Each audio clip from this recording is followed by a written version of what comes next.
West Ham fans haven't been slow to show their unhappiness this season. The move to the new stadium now being seen as a big negative, with that only helping to fuel the fury at what has happened on and off the pitch this season. The West Ham fans have demonstrated repeatedly against the club owners, blaming them as the underlying cause of everything that has gone wrong. Despite bringing in name players on big wages such as Hart, Arnautovic, Hernandez and Zabaleta, supporters feeling a lack of ambition in the transfer market.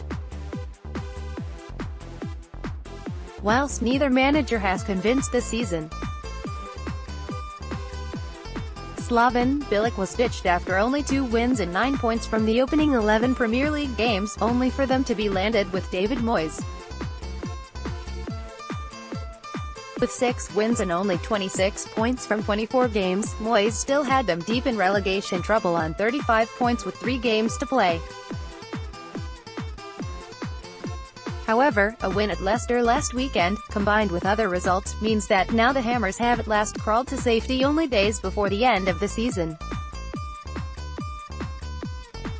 Rafa Benitez has been repeatedly put forward by the media as a supposed target for the West Ham owners. With the end of season fast approaching, the popular Claret and Hugh West Ham Independent website have ran a poll asking supporters who they would like to see in charge next season.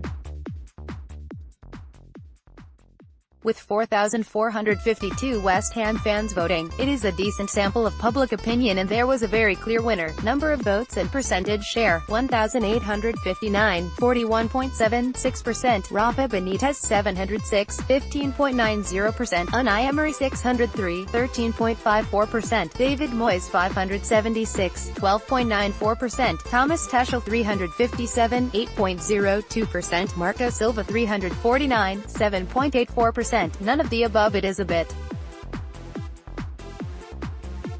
of a double-edged sword. Nice to see Rafa Benitez being acknowledged elsewhere for the job he is doing at Newcastle in such difficult circumstances, but the very real fear that if another club did make him an offer, Mike Ashley is seemingly doing nothing at the moment to convince him to commit to the club.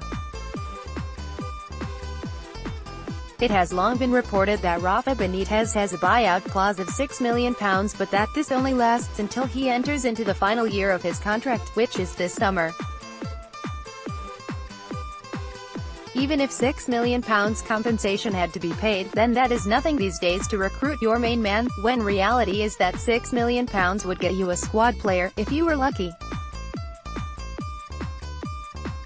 It does often feel that Mike Ashley stands alone as the only person who doesn't appreciate, in more ways than one, the job Rafa Benitez has done so far at Newcastle United.